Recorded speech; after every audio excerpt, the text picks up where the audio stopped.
Oh yay, oh yay, oh yay. This Honorable Supreme Court of Tennessee is now in session. God save the United States of America, the state of Tennessee, and this honorable court. Please be seated.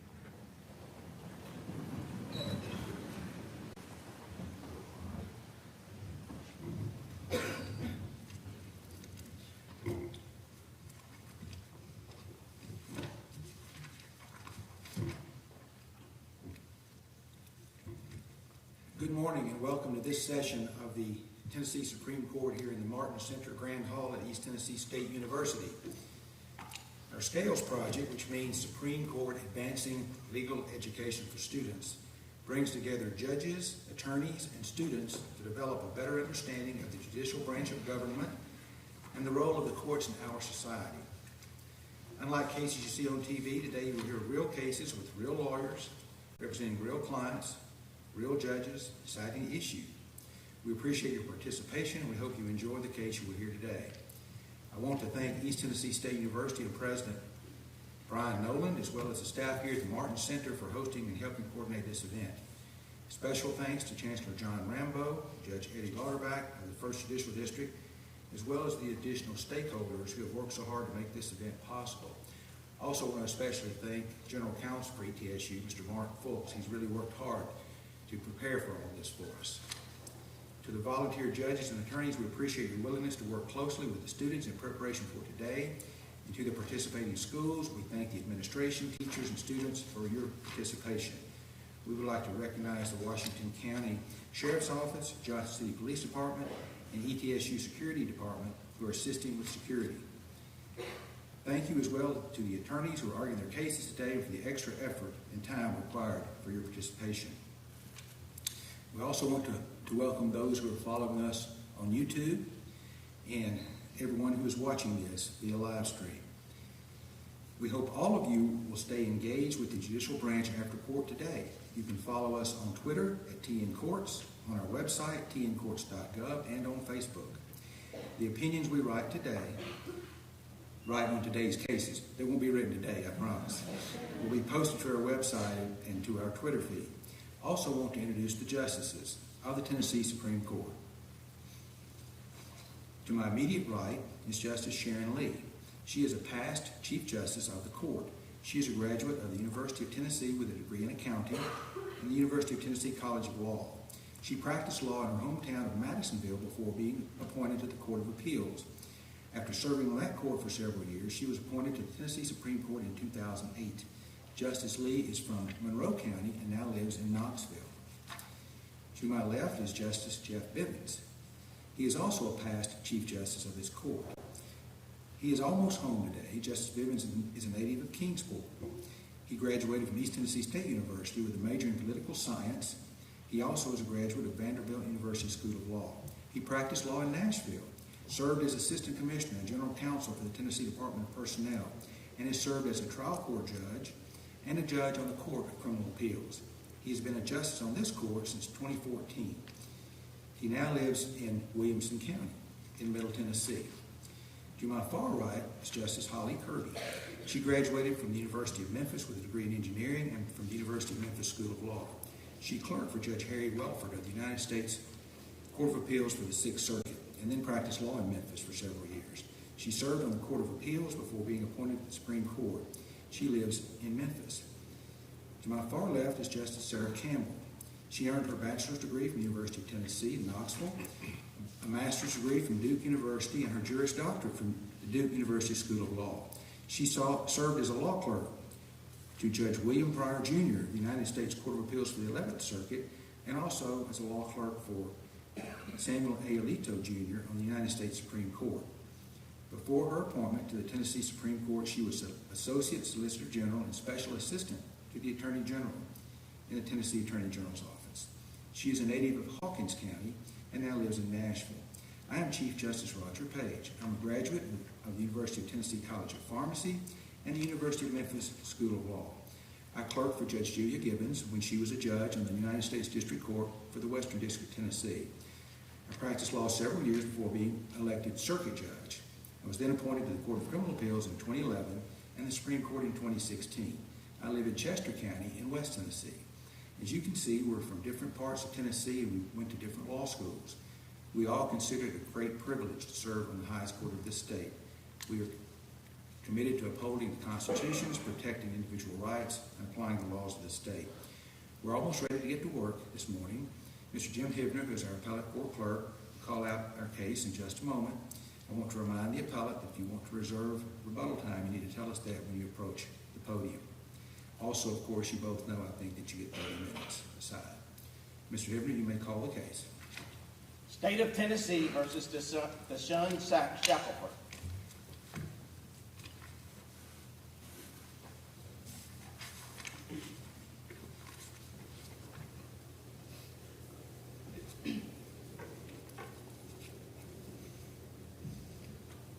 Mr. Chief Justice, may it please the court, good morning. My name is Andrew Coulomb. I'm here representing the state of Tennessee. I'd like to request 5 minutes for rebuttal, if I may. Yes, sir. The Court of Criminal Appeals should be reversed for several reasons. It imposed a requirement. Can you raise your microphone just a little bit? Yeah. Yes, sorry about that. Is that better? That's much better. Thank you. Thank you. The Court of Criminal Appeals imposed a requirement not set forth in the Gang Enhancement Statute, 4035-121. It reached an unraised issue without notice to the parties or chance for the parties to address it, and did so under plenary review. And then the error that it found, variance, is certainly not, it was not an error. Certainly not under the plain error test, nor frankly under the plenary review. And there was sufficient evidence to uphold the sentencing enhancement in this case. In terms of the first issue, the Court of Criminal Appeals, in its decision, sort of perplexingly added a requirement that's not in the statute. And it said that the state was required to set forth in the indictment that what subsections or subsets of criminal gangs the defendant was in, and that the individuals establishing the pattern of criminal gang activity. Why is it important that there not be a material variance between the indictment and the proof at trial? Could you repeat the question? Why is it important that there not be a material variance between, or material difference between what is charged in the indictment and the proof at trial? Why does that matter? It matters because the defendant is put on notice of what he has to defend himself against. That he can, as he knows, okay, this is what I'm being charged with. Not only the offense itself, but the facts surrounding the offense. And then his defense team then can get together and say, okay, here's what we need to do. We need to find alibi witnesses under certain types of things. Or if in gang enhancement, here's how we need to defend against gang enhancement.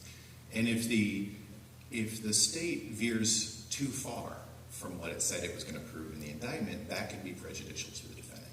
That he might be surprised and say, well, wait, that's not what we prepared for. That's not what we're here to defend against. And now they'd be sort of pulling the rug out from under us. And that For example, if he were charged with a robbery, the indictment said it happened in March, on March 15th, and then the proof shows, oh, this happened June 15th, then he would be not able to properly defend, to eliminate a surprise at trial.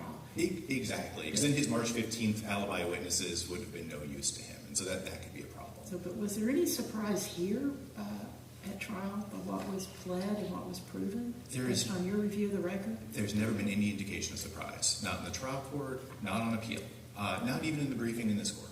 There's never been an indication of surprise that the state said it was going to prove that the defendant was part of the Crips, and the members who established the gang enhancement, the pattern of criminal gang activity, were also part of the Crips.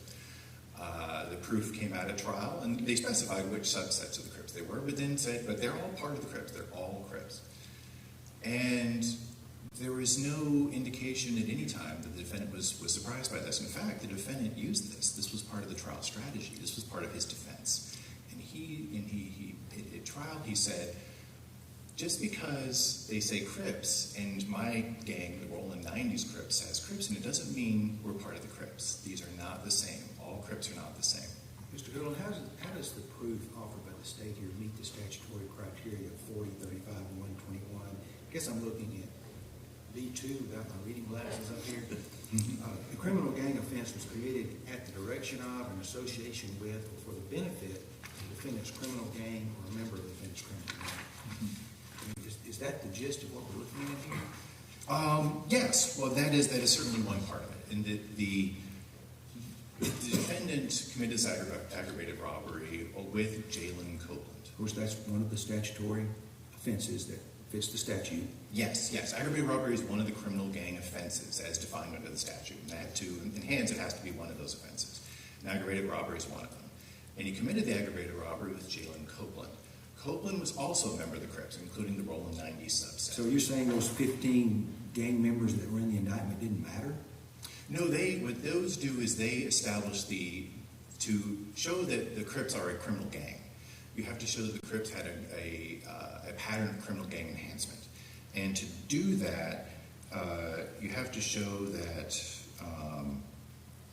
2 or more criminal gang offenses are classified as felonies were committed by members of the gang. And then in subsection G, the statute says that you have to put this in the indictment. You have to specify the pattern of criminal gang activity so that the defendant is aware of this. And that's what the state did. It had... So the question, I'm trying to isolate the question that is put to us in this appeal. Are we interpreting the meaning of the word gang or criminal gang? I mean, it's used in all of these different statutes. Is that essentially whether the term criminal gang has to mean the subset of a gang or whether it can mean the larger group of the Crips? That is certainly one of the questions, yes. Okay. Because I mean, is there anything beyond that, or are we just interpreting that? Well, the Court of Criminal Appeals, it was a little confusing, but it said on the one hand, the state had an obligation to put the defendant on notice of the subsets in the indictment. So that was one problem the Court of Appeals identified, which of course the state disagrees with. In addition to that, it said there's also material variance. That the state said we were going to prove he was part of the Crips, but the state didn't do that. It said, But do both of those boil down to interpretation of the term criminal gang? Whether it means the larger group or whether it means the subset of the Crips? But yes, that question is involved in both. Yes, how you define this, how you interpret the statute, but also what the state proved. Did the state sufficiently prove essentially that he was a member of the gang by identifying the umbrella gang, the general gang of the Crips? Does that also answer the variance question between the indictment and the proof? Or? Yes. Okay. Yes, Yeah, it I mean, does. that's kind of what I'm trying to get at too, is to figure out what issue is before us on plenary review. I mean, the Court of Criminal Appeals kind of analyzed this as a variance issue. That variance argument was not raised by the defendant. To the extent that issue could have been reviewed, it would have been reviewed under the plain error doctrine rather than plenary review. But then we have, as you mentioned, I think during your opening, the defendant did make an argument as to this kind of broader gang versus gang subset issue, sort of in his defense, in sort of opposing the state's case. And that seems more like a sufficiency of the evidence argument, maybe with some statutory interpretation involved as well. And I suppose that issue would be the one that is before us that we could review. It has been preserved, and that's plenary review. Is that the state's position? Am I right in that? Yes, okay. I absolutely agree. The sufficiency is in there. The sufficiency was argued below. The Court of Criminal Appeals also discussed sufficiency, saying the evidence was insufficient. So the sufficiency is sort of intertwined with the variance, at least the way it was analyzed below. So at least sufficiency should be done under plenary review, and the state agrees with that.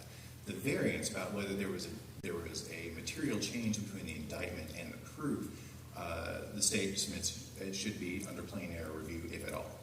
On the sufficiency issue, I want to go back to Justice Page's question about the fact that you're required to prove that the defendant was acting under the direction of, association with, or benefit of the gang. So simply gang membership is not enough for sufficiency, correct? That is correct. So what is the evidence in this record that satisfies that requirement over and membership in the gang. Well, it wasn't simply that he was a member of the gang, and it wasn't simply, it was that he was doing it in association with Jalen Copeland, who was also a member of the gang. And But that how is that for in association with or benefit of the gang? Well, if we look under B, excuse me, I want to make sure I get this right. B2 says the criminal gang offense was committed at the direction of, in association with, or for the benefit of the defendant's criminal gang, or a member of the defendant's criminal gang. And it's the last part is really where the state's So focusing in here. association with a member of the gang. Of the gang. That's the language you're That's relying on. okay. Exactly. So anytime two gang members go out and commit a crime together, or they don't have to actually commit it together, if one of them compels the other one to do it, you say it fits the statutory criteria? If you have everything in the indictment that you're supposed to have? It would be very fact dependent upon what facts and how and whether that is enough to associate with. In this case, they did it together. I mean, they robbed the boys together at gunpoint. So you're not sure how far it goes, but you're convinced that what they did fits the statute? Does this not get us back into the same problem that we had in bonds? Well, no, the bonds, the problem With in the bonds nexus issue? was that there was no nexus whatsoever. It was you're in a gang, therefore you committed a crime, you happen to be in a gang, therefore we're going to enhance your sentence. And in bonds, it's like, well, membership itself can't be enough. There has to be some nexus between them. And here the nexus is it's multiple gang members together doing it. That it's not just he's a member of the gang, it's he's acting in concert with another gang member to jointly commit the crime. So if we had in the indictment all these 15 gang members and this defendant committed this crime by himself, then you wouldn't be trying to enhance him? Under these facts, no. Okay. No, because then we wouldn't show, we'd have to have further proof to say that somehow it was the direction of the gang or an association with the gang or some other member of the gang. So if we did not have Jalen Copeland's involvement here, we would not have that nexus.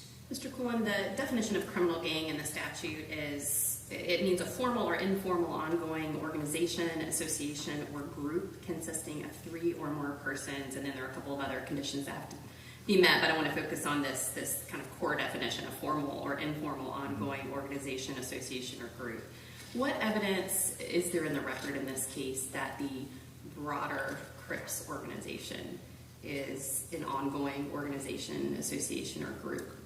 There was a witness at trial, Detective Tom Walker, who testified about the Crips, where their origins were, how they spread out from Los Angeles in the 1970s all across the nation, including Tennessee, how they're an ongoing organization, and they are active here in Tennessee. Should I be concerned that this defendant and his co-perpetrator are from Chattanooga and this happened in Knoxville? Respectfully, the state was meant no, that this is a broad gang. The statute doesn't limit itself to local gangs, to small gangs.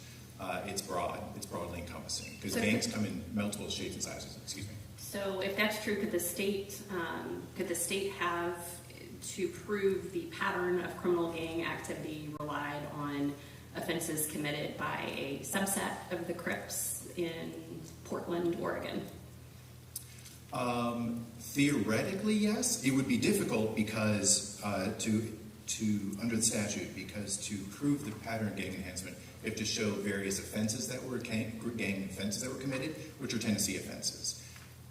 I suppose it's possible, we haven't gotten there, that if you take out-of-state offenses, you could do an elements test and sort of triangulate in and say these are the same as them, I suppose, but it would be very difficult. I think within Tennessee would be certainly much, much easier for the state to show the pattern of criminal gang enhancement.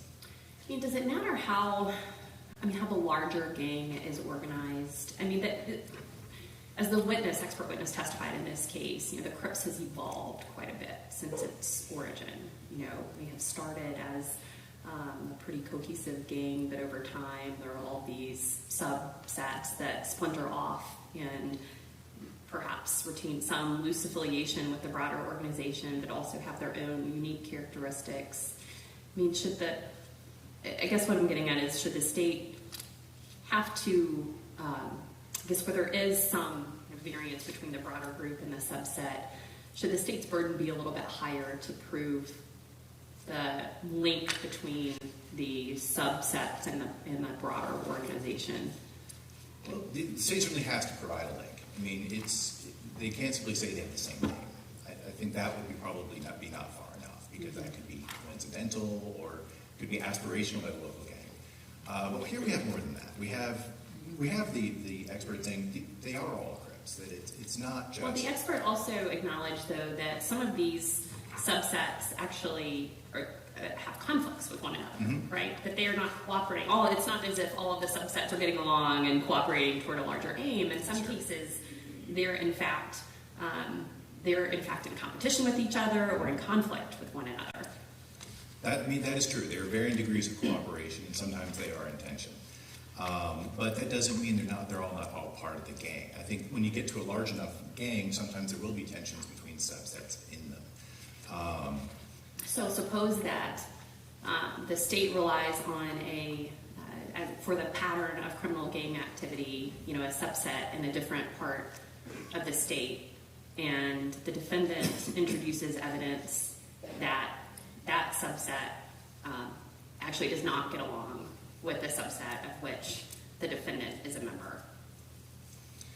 What happens then?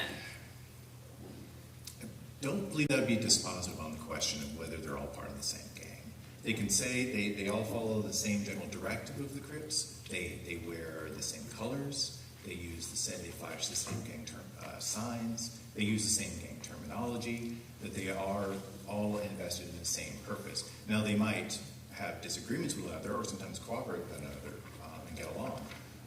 But just because they're at odds doesn't mean they're part of the same gang. Sometimes you can have a large organization where the subparts organization sometimes might have a feud. We see that. And is that because the definition, the statutory definition of criminal gang is so broad? Exactly. It is very broad. If the legislature wanted to really hunker down to be very specific about what kind of gang it was looking for, and it had to be a narrow gang, a localized gang, a subset of a gang, it could certainly do that. But it didn't, because the General Assembly appeared to recognize that gangs really do come in multiple shapes and sizes. Some may be very small, some might be localized to a certain place. Others are going to be very large, and they're going to be spread out all around. Well, But as long as... I'm sorry, go ahead. Go ahead. Oh, okay. What do I do with the sort of circular nature of the definitions that we're being asked to interpret? I mean, criminal gang means an association of people who commit criminal gang offenses, and pattern of criminal gang activity is several criminal gang offenses. I mean, none of it says, what's a gang? And that's really what we're asked to address.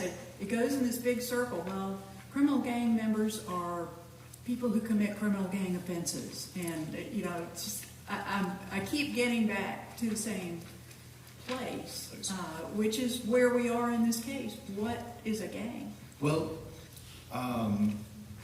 for the definition under A1, not only to say, as the very general, formal, informal, ongoing organization, association, or group consisting of 3 or more people. But I think what becomes really important is that sort of subpart A there.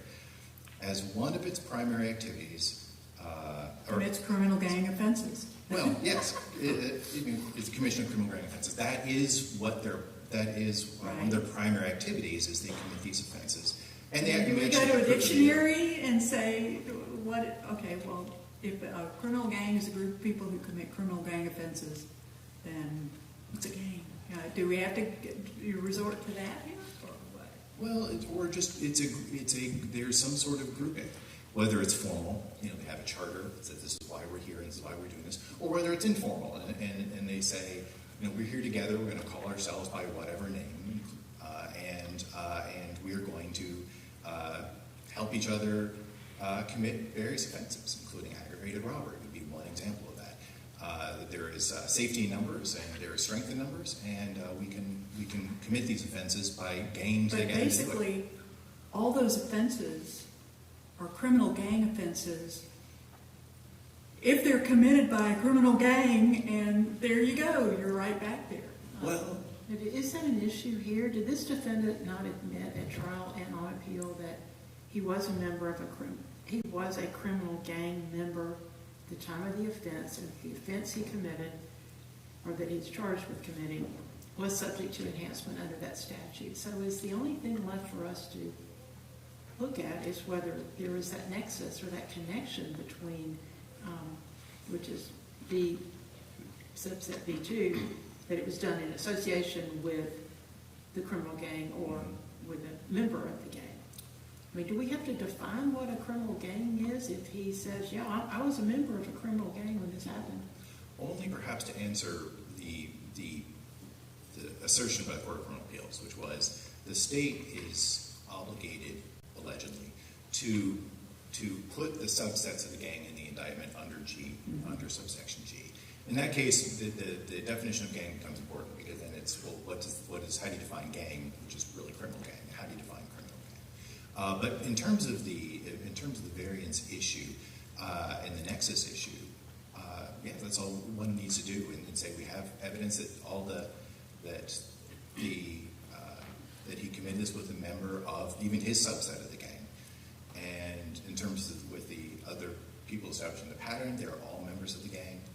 The defendant had gang colors. He admitted he was part of a gang. He wore generalized Crips colors. He used generalized Crips terms. He was part of a grouping, even a bigger grouping of Crips called the NHC, the Neighborhood Crips. So it wasn't just even his subset. There was even a bigger subset that he was attached to. So we have evidence there that it was not just his one subsection of the gang. He was a member of the Crips. That was just he was just one subset. It was just the Rolling 90s, because that was the neighborhood in which they happened on. Would you say that it's really up to the state to decide how narrowly to define the gang at issue? In terms of what they tend to put in the indictment, yes. If the state wants to say in the indictment, we're going to prove only the sub, we're going to go down to the level of the subset, the state is certainly free to do that. If the state feels, well, no, he's part of the generalized Crips, he just happens to be a subset of it, the state is free to do that as well. And the state just has to introduce evidence that supports whatever definition of the, whatever gang it chooses to, however it chooses to define the gang. It just needs to support that with evidence at trial. Absolutely. The state would still, if the state does that and say you're part of the Crips, everyone's part of the Crips, the state would have to prove at trial that he was part of the Crips. And the risk the state would run at that point, if they included it in the indictment down to the subset, is if it comes out later it was actually a different subset, then you've got a problem. Then you have a problem. Then you'd have a variance. Yeah. Absolutely. But here, especially if we look at it under plain error review, there was no clear and obvious variance. There was certainly no clear and obvious prejudice or materiality, even if there was some sort of variance here. That, again, there was no hint of surprise, there was no hint of prejudice asserted by the defendant at any time. The other factor this court has identified to talk about prejudice is whether it heightens the risk of double jeopardy. With a sentence enhancement, that's really not in play, because it's the same offense either way. So, in this case, Court of Criminal Appeals raised the variance issue, didn't ask for briefing, didn't give anybody an opportunity to weigh in on it. Was it talked about at oral argument? Nothing like that? There was no oral argument. Oh, okay. So it was on brief. Right. Well, So yes, just no opportunity to address it at all. The opinion came as a surprise to us. I was going to say, when you get that opinion, you're probably wondering if it's the same case you briefed. Not a good situation to be in. But for these reasons, and unless the court has further questions, I'll reserve the rest of my time for rebuttal. But for these reasons, respectfully request that the judgment of the Court of Criminal Appeals be reversed and his enhanced sentences be reinstated. Thank you.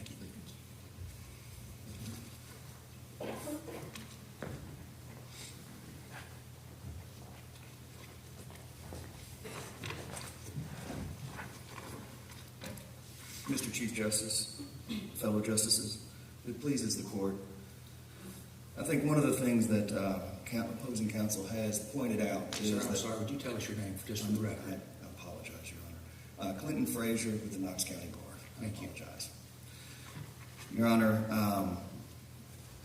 I think this is a situation where the Court of Appeals course, did sua sponte bring this issue up. I did not brief the variance issue, and I do understand, especially considering this court's decision recently in State versus Lynn Bristol, some of the concerns that Your Honor certainly have under this situation. However, I would like to address this under the plain error standard, and I would like to address sort of the merits of this particular situation.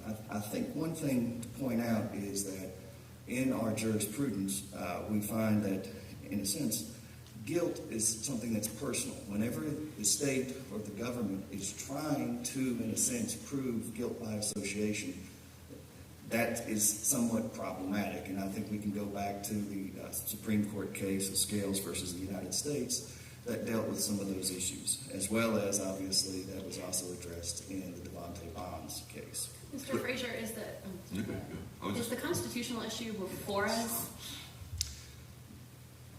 Your Honor, I think that I think that due process aspect of things is present. I know certainly that I think is part of the concern that the Court of Appeals had when they found that there was a variance. Did you raise that argument in the Court of Criminal? Did you raise it in the trial court? Did you raise it in the Court of Criminal Appeals? Did you brief it before this court? No, Your Honor. Okay. So is that question before us? Your Honor, I still think that it's something that can at least be considered. I mean, I agree and I acknowledge that I did not brief it and I did not raise it in front of the Court of Appeals. But you would agree that the argument you're framing now is, in essence, a constitutional argument? I just wanted to touch on that and then move on to address the specifics, obviously, in this particular case, that being the variance as well as dealing with the ruling or the finding of subsets as far as how that goes, as far as the broadness of the statute dealing with the gang enhancement. One of the things I think that we should pay attention to is the fact that this indeed, my client was a member or an individual from Chattanooga. And what had happened was, in a sense, the state provides notice and says, we're going to, we want to enhance your sentence as being a gang member. And the people that they listed, the 15 individuals that were listed in the indictment for the gang enhancement were from Knoxville, Tennessee. These are people that he doesn't know, he's never met, he's never associated with. One of the things that I was being attentive at trial for was, what is the connection between these individuals and my client? Mr. Frazier, how do you respond to the state's argument that the fact that he committed this crime with another individual who was in the same gang, subset, whatever you want to call it, satisfies B2 of the statute? Well, I mean, that distinction is interesting, and I certainly can understand where counsel for the state is showing that distinction. He's saying, well, here, maybe if we were talking about this in a broader sense, maybe we wouldn't be here, but because he committed this particular crime with this other individual who was a member of the subset, that under this case, it meets that criteria. Your Honor, I still think that if you're going to enhance the gang, enhance my client, there still needs to be some nexus to the other people listed in the indictment. I think there has to be a causal nexus, or at least. Mr. Frazier, what in the text of the statute obligates the state to, I guess, use the same subset? Well, part of my concern with the terminology used in the statute is it is very, very, very broad. I think even the state agreed that it's exceptionally broad, exceedingly broad, and can encompass many different types of organizations, that being large, small. Isn't that the prerogative of the legislature to make the statute broad? Well, it is, but I would also point out that there are times where the legislature can make it too broad. And I think one of the applications is whenever the legislature passed laws outlawing child pornography, that statute was so broad it encompassed drawings. And it was only after the Supreme Court reviewed that they ruled that no, it's it covers a lot of areas, you know. Well, isn't that a whole constitutional issue that's really not raised here? I would agree, Your Honor. It is a constitutional Yeah. issue. And we have to be aware that parties are put on notice of what they need to be prepared to argue by what's in the briefs. And so if we said, oh, go ahead and address that, it would result in the surprise on the part of the state. We didn't know we were going to have to address the vagueness, you know, whether it's unconstitutionally vague or whatever. So we have to be aware of that from a fairness standpoint. Well, that was briefed. One of the issues in my brief did deal with vagueness and did deal with Okay. overbroadness. I did address that in my brief, Okay. and specifically did raise those issues. And that was kind of what I briefed for the Court of Criminal Appeals. Gotcha. Let me take you back, if I may, Mr. Frazier, too. I mean, as you noted, given the approach of the CCA and how that runs afoul of our Bristol, you have indicated you agree that we would apply plain error review, if at all, here. One of the requirements under plain error review is that a clear and unequivocal rule of law was breached. How is there a clear and unequivocal breach of a rule of law here with regard to the state not alleging a subset in the indictment? Isn't this the first case law that has required that? And if so, how is that a clear and unequivocal breach? Well, again, we're dealing with the broadness of the statute, and factually, we are dealing with a situation where, again, my client is not from Knoxville, Tennessee. He is from Chattanooga. He is, in a sense, is being associated with individuals that he doesn't associate with. These are individuals he does not know, hasn't met, hasn't had anything to do with. As far as it being a clear area of the law, you know, I still believe that there is due process concerns there, and so similar to the ones that were raised in Bonds in the concern. You know, he, in a sense, was being placed on trial, and his sentence was being enhanced, again, over people who he does not know, has not met, has not had any association with. And the state is, in a sense, shoehorning it in to, you know, alleging acts committed by people from Knoxville. Mr. Frazier, if our overriding goal here is to make sure the defendant has a fair trial, how would your trial strategy or your defense on behalf of Mr. Shackleford been different had this indictment alleged subsets or alleged a subset with people's convictions listed that he knew or whatever? If it were, as you say, it should have been, how would your defense have been any different? I'm not sure how different my defense would have been under those circumstances, candidly. Because, I mean, it really looks like you did all you could on his behalf in terms of making the argument for him and the proof. So, I mean, if the variance issue has to do with notice and a fair hearing, well, I'm having trouble seeing how you would have defended this any differently had this indictment been more specific. I understand. You know, part of the issue with the variance is you really can't raise it until you hear what the proof is. That's really whenever that becomes an issue to be addressed. You have to hear what the state's proof. Certainly we were provided notice, and candidly I was allowed to review the client's gang file. It wasn't something I was provided in discovery, but the general in the case did allow me to sit down, make notes, observe, and see what was in there.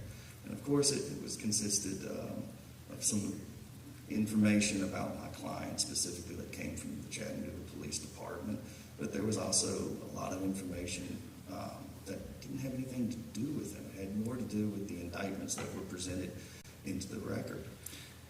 Mr. Mr. Frazier, couldn't you have filed a bill of particulars if you weren't sure what the indictment was telling you here? I may have been able to file a bill of particulars, but again, we were provided discovery, and as I'm sure Your Honor is aware, Rule 16, we're only entitled to certain things, documents that are going to be used in evidence, things that are going to be presented to us. I did not have any information about how these 15 named, enumerated individuals in the indictment had any connection to my client. And it's part of what I was paying attention to and listening to, of course, and that comes up in the bifurcated, which we bifurcated the hearing. So it came in that separate gang enhancement phase where the state was presenting proof.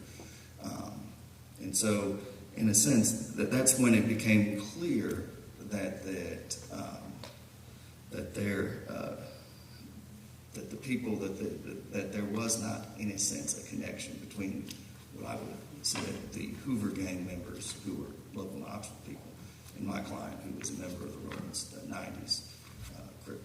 Was it really a variance issue?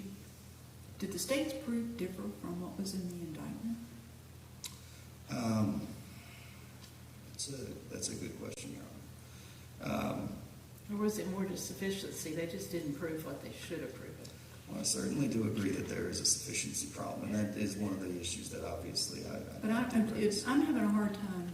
The word variance has been used a lot, and I'm not sure that I see that.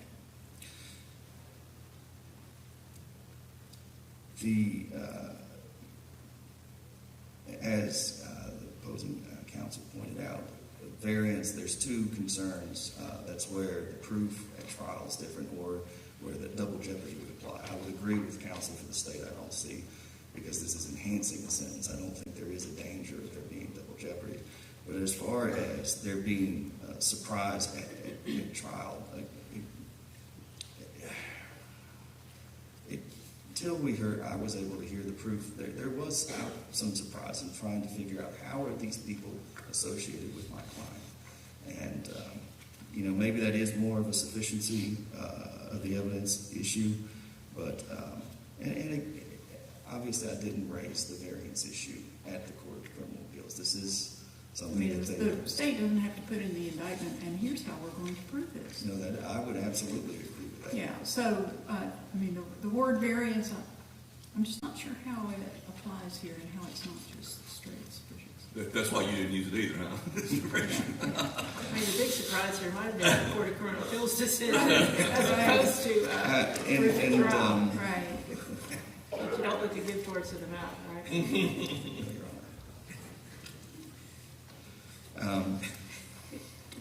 So you mentioned a moment ago that you did brief, I think you said vagueness and overbreath perhaps in this court. What, to the extent you think you have preserved any constitutional arguments, what are those arguments? And I would like you to be specific and not just, it's unconstitutional, but specifically what issues do you think you have raised?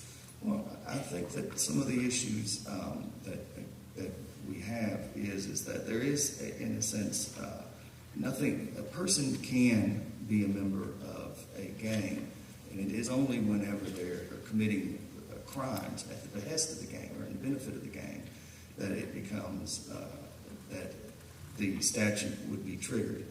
My concern is in this situation where my client is not committing a crime that is benefiting the gang. It's not the gang that the state listed in the indictment, which again, these were all members of the Hoover subset of the Crips. They were well, the state's not relying on the benefit, that benefited the gang language of that statutory provision. My understanding is that the state is relying on the associated with. So he committed it in association with. With Mr. Copeland? Yes. Again, that particular argument, that I understand where the state is coming from with that particular argument. I still think that when we're dealing with the right to associate and the overbreadth of this particular statute as applied to my client, I do think that the this statute is concerning because, as I think even the Bonds Court pointed out, that a fraternity would meet some of the criteria for this gang enhancement statute, as far as it's an informal organization or formal organization of 3 or more individuals who have a pattern of behavior and that sort of thing. And I think that's where some of the concern of the overbreadth has to do with the statute. So if we view this, as I see it, the issue that is properly before us is the sufficiency issue, which entails, looking at the statute and determining what the text of the statute actually requires the state to prove. So if we frame the issue that way, do you have any argument, I guess, based on the text of the statute or the evidence that was presented at trial, that the evidence was insufficient to establish the gang enhancement? Yes, I feel that the evidence that the state presented at trial does not establish that my client was a member of the same organization that they were noticing him to be. Right, but what in the text of the statute it obligates the state to use the subset rather than the broader Crips organization? I would also point out that I think there has to be a tie. You've got to, we have to determine whether the evidence is sufficient. We have to look at what the statute actually requires. Yes. So I guess what's the link between that argument and the text of the statute?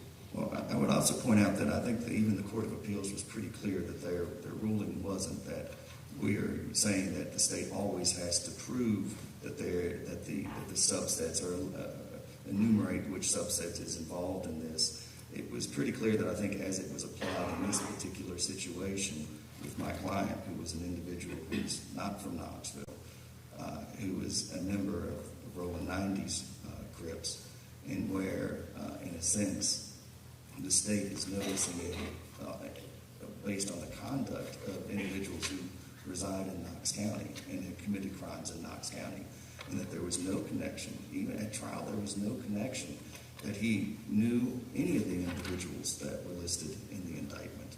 And there was also, frankly, not much indication that those crimes that they had listed in the indictment were gang-related crimes. If you look at the judgments, there's a box that can be checked that shows that indeed those were, whether or not they were the gang enhancement was applied. In the vast majority, if not all of those judgments, they were not gang enhancement crimes. There was no gang enhancement there. They weren't found to be a gang crime. So I think my biggest concern is the fact that my client has no connection to those individuals in Knox County or that gang in Knox County, the Crips there. So, counsel, did I understand you correctly that you say that you preserved issue with the statute is unconstitutionally vague and raised it in your brief? I'm looking at your brief and I may have overlooked it. It was in my brief for the Court of Criminal Appeals, Your Honor. Oh, I misunderstood you. I thought you were saying it. I thought you meant this court. I apologize, Your Honor. No, I mainly was addressing the issues that were and focused my brief mainly at that. And so I see. Okay. All right. That helps me. I thought it was I'm losing it here. No, Your Honor. No, it was whenever the Rule 11 was granted, I basically focused on the issues that were deemed appropriate. Yes. Okay. Thank you. So I did. I mainly want to make sure that we address the issues that are raised before us, and want to make sure I didn't miss that. Yes, Your So Honor. thank you.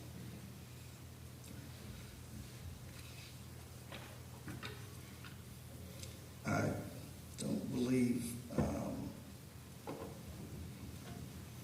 Thank you, Mr. Frazier. You're not required to use all of your time, sir. It's fine. I'm not known for going over my time. Thank you. Thank you.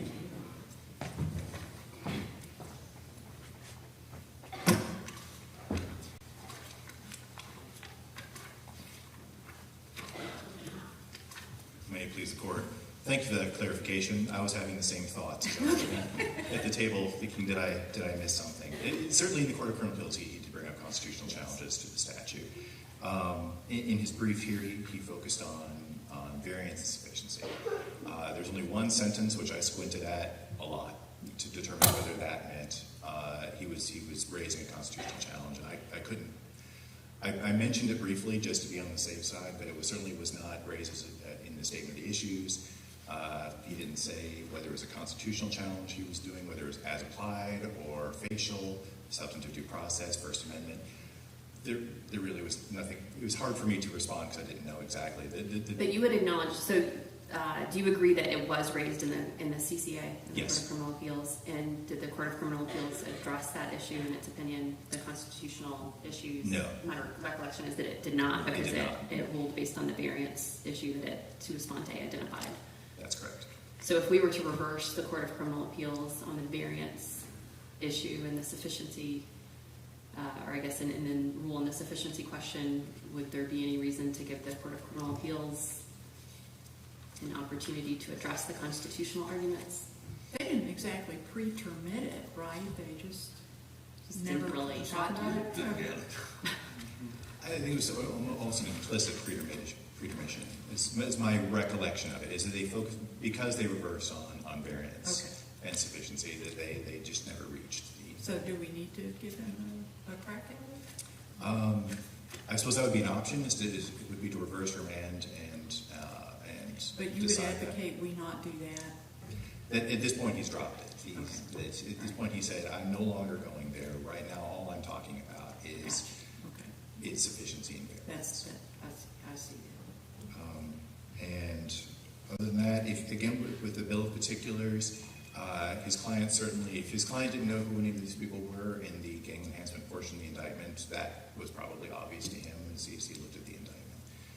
And he could have filed a bill of particulars at that point and said, who are these, with more what part of the Crips are they from, because this is a surprise to us. So that was certainly an option for the defendant at that point. He did not do it. In fact, he used his fact he didn't know them as a basis of his defense. So it became basically a strategic value to him. So for these reasons, the state respectfully submits that the evidence was sufficient. There was no variance, certainly under plain error analysis, and that the judgment of the Court of Criminal Appeals should be reversed. Thank you. Thank you. Thank you, counsel, for coming over here to argue. We appreciate that very much. I hope all of you have gathered benefit from listening to these arguments this morning. And we enjoy this very much, and we look forward to seeing you at lunch in a few minutes. Good luck to you. All rise.